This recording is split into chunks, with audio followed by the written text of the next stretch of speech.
The biggest part of that, or my approach in that, is looking to their core. For example, is values, their goals.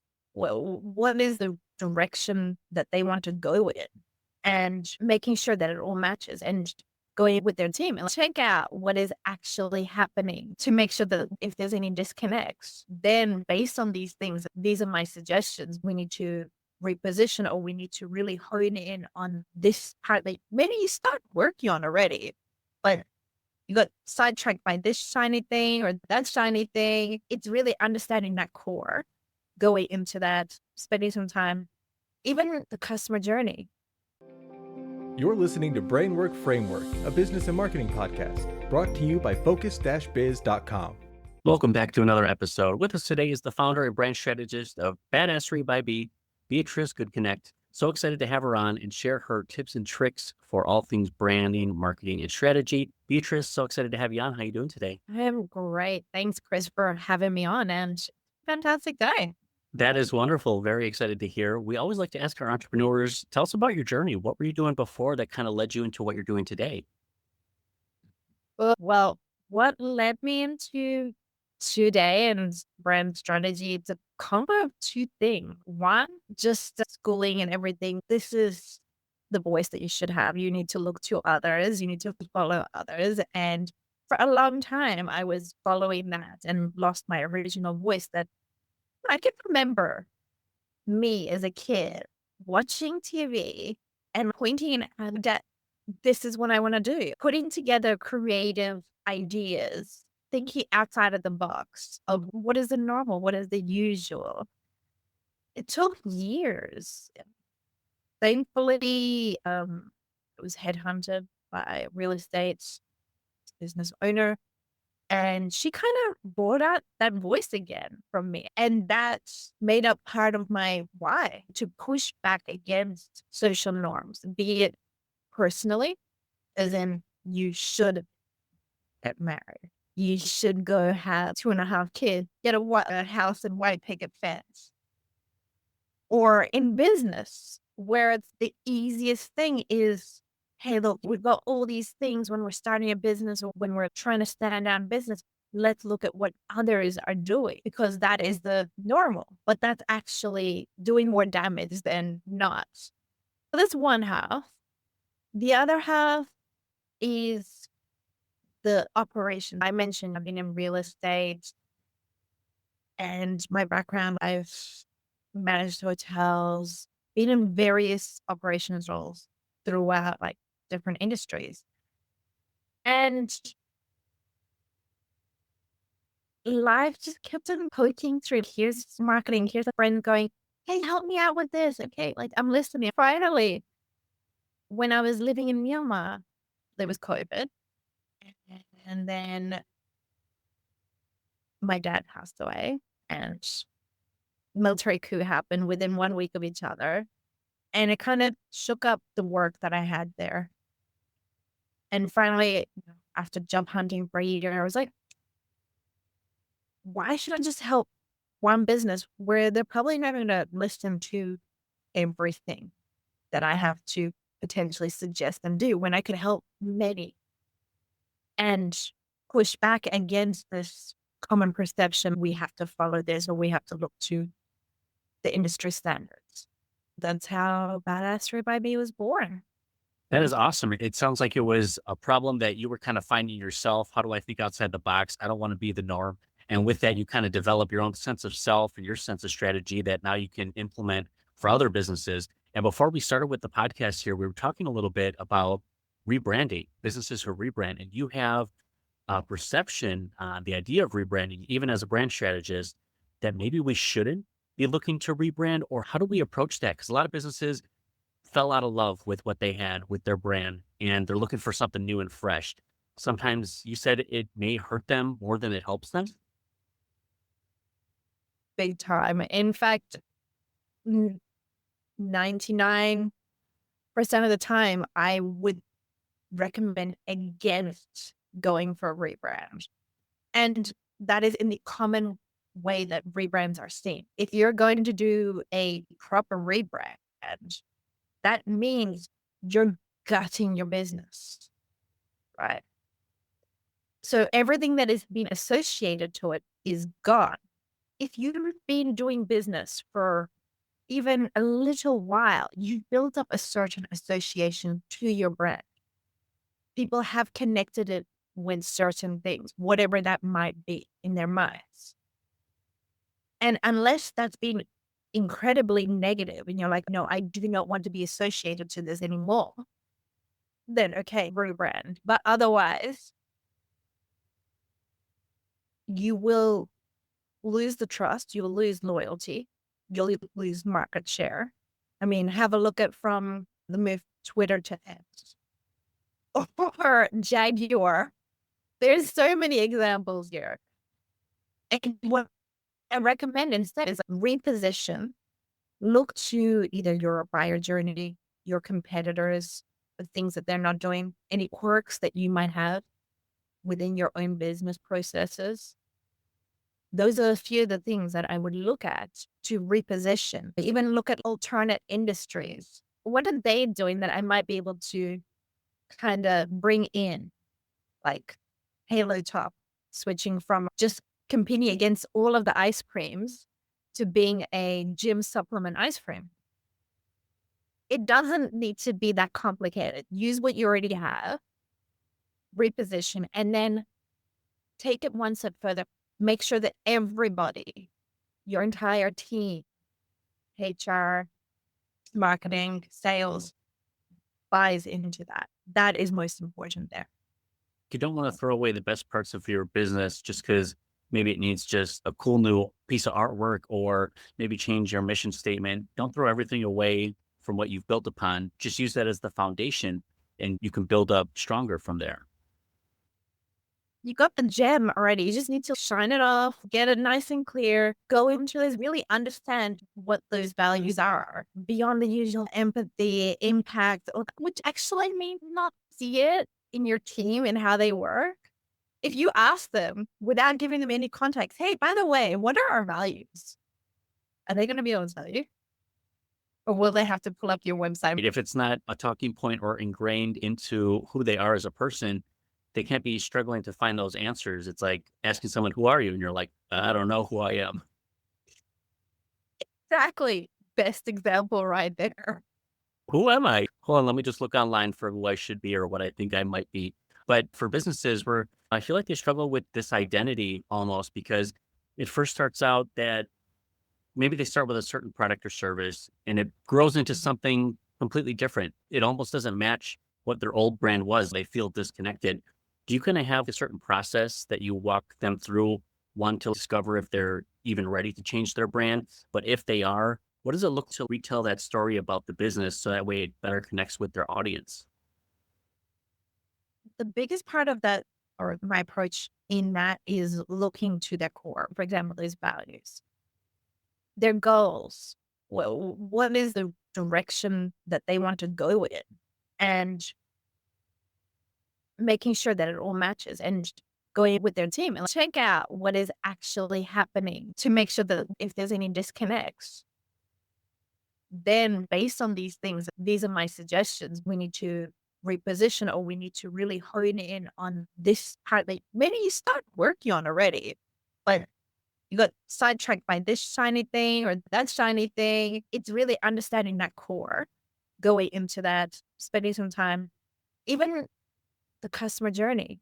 One of my clients that I recently worked with, and this is common for the whole industry, they were all approaching later in the buyer journey where there wasn't any flexibility for choice. I'm like, okay, but let's say you could do anything from scratch. Never mind about what the industry standards are. What will be the best time to come in? And for them, they thought about it and they're like, it's right when the designers are doing the sketches for the entryways for these drawings. And I'm like, okay, it'd be fine to just stop there, but you need to make sure, why should they care? Why should your customer care? Then let's be a resource to them so that they can reach their goals. They see you as a means to an end. And they're reaching out to you right at the beginning. This really helped me, this resource. hey, by the way, I see you're also doing this, and this is going to help me down the track. Problem solved. And what does it look like for a lot of these businesses who are firing on all cylinders when it comes to their brand? Does this create better internal operations where people are connected to the brand? They work harder? Does it create more reviews and referrals for the business as well? Because I feel like if people are connected to the brand, they almost would metaphorically go to war for them, or they would go out of their way to talk positively about a brand, whether in communities. What are some of the positive side effects of having a really solid brand? You nailed it right there. That is one of the big ones, or you're gaining basically a cult following, people that are going to continue promoting your brand. They're going to refer you. You're going to increase your market share, and it's going to have that stick. There's a study of brands that have invested in their brand strategy compared to even Fortune 500s or S&P 500s. And the brands that have invested in their brand strategy have outperformed and outbounced during recession periods compared to those S&P 500. In the long run, you're going to have a lot stronger brand. You're going to have a higher retention rate for your team because they're all on board with the same message. It's all moving in the same direction. There's no disconnect. It's not only internal improvement, external improvements, as in you're getting more sales, you're getting more customers, there's customers are getting you more customers, but internally, you're all resonating. That can be supplemented with somebody who helps with team building, etc. Very nice. And are there certain industries that you typically work with, or is it like startups, or are they kind of like 5 or 10 years into their business, or is it a little bit of everybody? Definitely not everybody, and I would never recommend a startup to invest in brand strategy because that is the time that you're really focusing on working with customers, understanding, trying, testing new things. If you invest in during that time, you're going to be wasting a lot of money, similar as a rebrand. What I would recommend is probably at the very earliest 5 years into business, and you've built up a team, you've had some work with the clients, you're getting stabilized, but you want to pass into earning, getting higher value out of your products or services. In terms of who I work with, it's service-based businesses in North America, and a lot of it is in the B2B area or even brick and mortar moving to online, where I see there's a lot of that happening at the moment. You're either buying new businesses and you're wanting to bring them together. Fantastic time to look into brand strategy before you're ruining these individual brand associations. And it's something you have to be careful of. This is all great information. I love the thought process behind it. For those who are interested, where can they find you and connect with you online? There's three main areas. You can catch me on Beatrice Gutknecht on LinkedIn. I have the podcast, which is going to be restarting soon in season 3, which is the art of branding. And there is the Badass Mod newsletter, which you can find on badassredbybeat.com, which drops every Friday, 10 a.m. with one strategy, including how to implement that strategy in different departments. Very nice. And we'll have all those links available down in the show notes and the description for everybody. I wanted to ask you, you've been in business for a while. What has been the most effective strategy for actually getting clients? There's so many different channels and options. Are you networking? Are you doing SEO? Are you on the YouTubes? What are you doing that's working for you? For me, it's been big time LinkedIn and even doubles video on LinkedIn. And I see that as something that's going to grow and develop, of course, moving forward. That is a form of connection, how we relate to each other. And even here on podcasts, have those different touch points because people, what is it, 7, 8, 11? How many touch points is that at this point? I feel like it keeps growing. What, 8 to 11 now? Maybe 16? Who knows? A baker's dozen of touch points. The more the merrier, but never do more than you're actually capable of. I feel like just, one that you can consistently keep up with, but also one that's where you're only adding value. Don't reach out just to say, hey, why didn't you buy it? But rather, I thought this resource would be valuable to you. It's the way you build and you kind of network and nurture these relationships that can really affect the bottom line for you. Exactly. And speaking of resources, this is just like this last week. I finished a tool which helps you check the performance of your brand and your brand positioning. 5 minutes, you do it yourself, it's free, and you get an immediate actionable as well as access to 30, 60, 90-day implementation guide. And that's on my LinkedIn on the website. Very nice. That sounds wonderful. We always love gifts and treats for all of our audience members because they love these resources. They absolutely just dive into them. They want to consume knowledge like they're lifelong learners. And I don't know if you feel the same way where it's like you can never get enough knowledge and resources and education. Do you follow a lot of certain podcasters or YouTube channels or books or resources online that have been very impactful for you? It's true. And this goes back into what we were talking about for voice, Charisma on Command, the YouTube channel. Amazing. He just restarted. Curious to see his new direction that he takes it. In terms of books, my favorite has always been Robert Greene. And he's got the 48 Laws of Power and all these different versions. Amazing. Most of the books there are his. I love that. That is wonderful. Beatrice, we appreciate you coming on and sharing your insight, all the tips and tricks with us. Last question for you before we wrap up. Wanted to ask, we're about halfway through 2025 here. Do you have any new services, product launches, or campaigns or things you're kind of ramping up for? Or are you just trying to maintain everything that you've been doing great already? I'm currently working on a Done For You, which is going to be available basically on an access request only. Aside from that, it is very much on a conversational basis because I just take on a select number of clients in a year. Oh, very nice. It's kind of expanding the service offerings, kind of meeting the clients where they need it. And if I had to put my marketing brain out there, I would call it brand on demand. If it's just to ask us questions whenever, brand on demand. Call in support. Exactly. I mean to rename it now. Don't rebrand. You're going to hurt yourself. Don't rebrand. Right. No, I haven't launched yet. It's perfect time to do it. Start from zero. But that's one thing we always talk to entrepreneurs about is there's no lack of good ideas, right? But it's the great execution that really matters. As long as you're taking action and moving forward, taking those steps, you're going to be way ahead many other entrepreneurs who are just wishful thinkers. Exactly.